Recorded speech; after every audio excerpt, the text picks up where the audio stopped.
عمرك سألت نفسك السؤال الكبير ده؟ ليه ربنا خلقنا؟ هو إحنا موجودين ليه أصلاً؟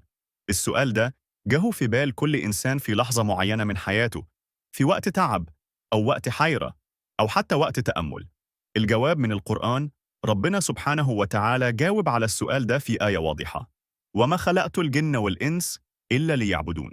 يعني الهدف الأساسي من خلقنا هو العبادة. بس لحظة، العبادة مش بس صلاة وصيام. العبادة هي كل حاجة بنعملها وإحنا بنحط نية رضا ربنا فيها. شغلك، دراستك، مساعدتك لحد، حتى إنك تبتسم في وش حد، دي عبادة. ربنا خلقك لأنه بيحبك.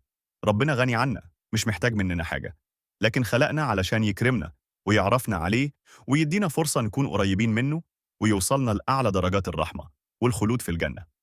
الابتلاء جزء من الرحلة. في ناس تسأل: طب ليه في ألم؟ ليه في شر؟ لأن الدنيا اختبار ومكان عبور، مش هي الهدف النهائي. اللي يصبر ويثبت ويختار الصح ليه عند ربنا جزاء كبير. ربنا خلقك لحكمة عظيمة، مش صدفة ولا عبث. انت ليك قيمة وليك هدف، وابدأ من النهاردة تدور على الهدف ده وتعيشه، علشان تعيش صح وتوصل للي ربنا خلقك عشانه.